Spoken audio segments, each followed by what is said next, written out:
Hey everyone, welcome to Kidz Digz. Today we're going to be going over every single stone that it's possible you're going to find in the dig bag and or in your digs when you come dig with us.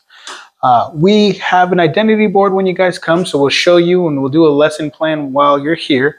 But just in case you guys forget, we're going to have this easy access online so that way you guys can check it out.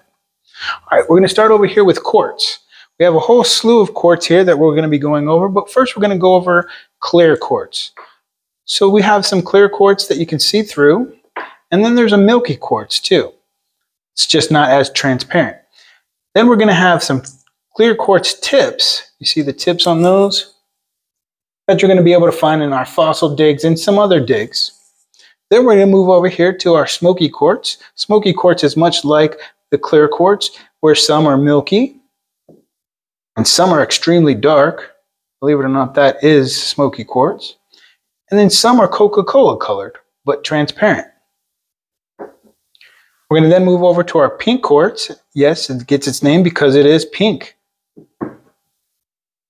Some of these can be clear, and most of them are milky though. Then we're going to go over here to what we call a phoenix quartz. It's more red. It has an iron or a hematite inside of it, so it makes the quartz very reddish, kind of interesting looking. Then we have a yellow quartz. A lot of the people call these citrine. There's an iron present in there. It's just not as much as the red quartz. We're then going to go over to some quartz that has something in it called black tourmaline. So the black tourmaline is a crystal in itself. You can see this one here. It forms just like a crystal. But you can also find it sometimes inside other host rocks. This one's feldspar. So I want to talk to you about that, and then I also want to really fast discuss obsidian. We're going to get back to obsidian, but a lot of people at our digs kind of mistake these for the two, and it's easy to do. The only difference that I can say is that on the tourmaline, you're going to see striations, which is lines, or it's going to come in a very deformed or formed shape, I should say. Obsidian is going to sometimes be pitted, and it's also going to have a glassy look to it. Because it is glass, it's volcanic lava glass. So again, you can see the black tourmaline, which is this stone here, crystal, embedded in a smoky quartz, which was over here. Smoky quartz, clear quartz, and some other host rocks. While we're on the topic of tourmalines, we're going to move up, and in some of our very special digs, we have colored tourmalines. This one is a watermelon tourmaline, so it has green and pink. Typically the green's on the outside and the pink is on the inside, making it look watermelon. Then you have an all green, and then you have a pink. So this same stone is just like the black one, it's just it has a high color. Then we're going to move over to a weird little gem called biotite. This is in the lepidolite family or the mica family, where it's very thin and it's very flaky, but it is actually considered a gemstone. Now, what you can see here is quartz, just like we had discussed before, but this has the biotite on the outside of it.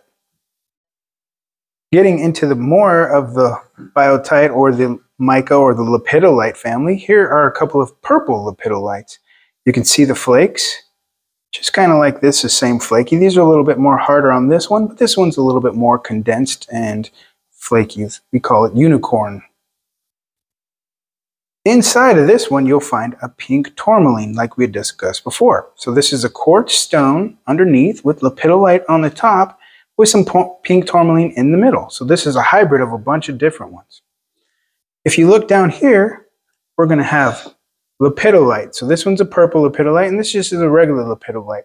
And again, it's in the same family as all of these. It's just these are going to be on a much larger scale. So imagine a stone that has this around it. It's just a lot bigger. Same principle.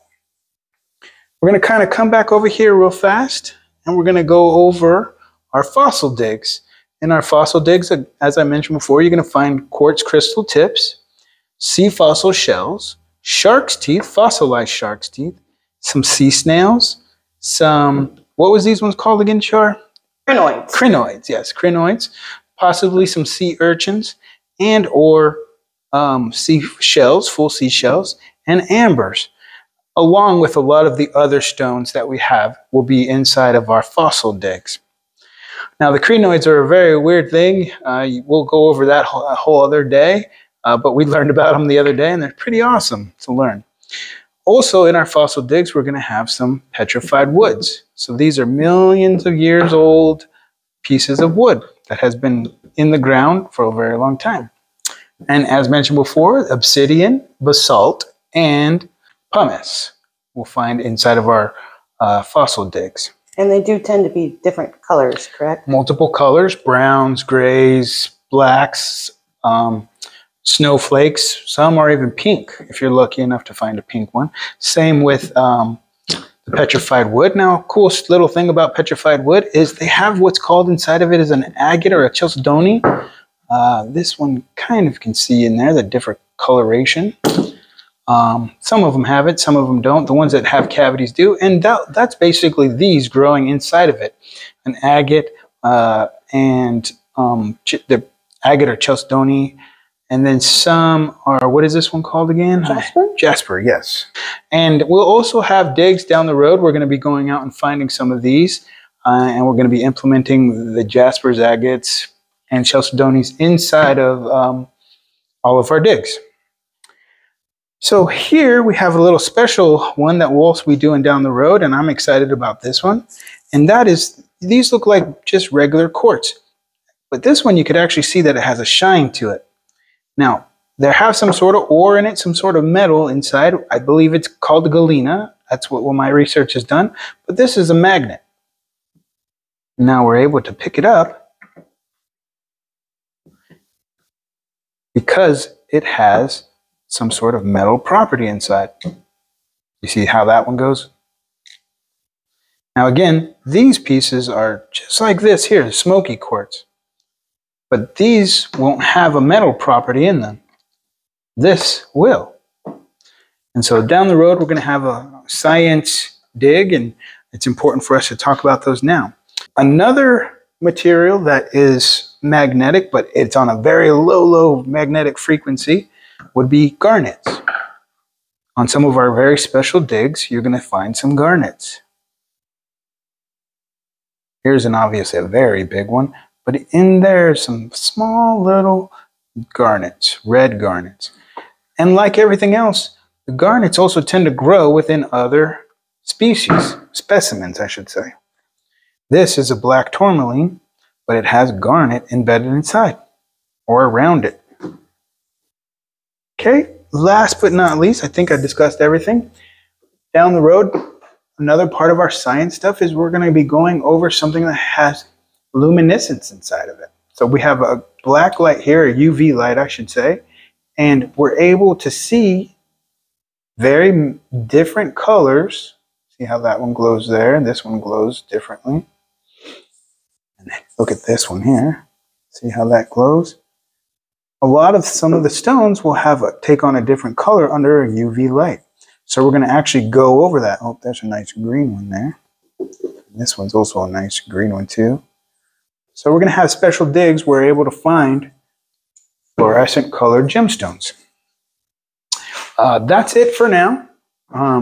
As we go on in time, we're going to be adding more, and we're also going to be going over each individual section of all of our digs with you guys, so that way you guys have a clear understanding of what we do. Hope that helped you guys out when you're at home identifying things, and we look forward to having you at our digs. Thanks so much.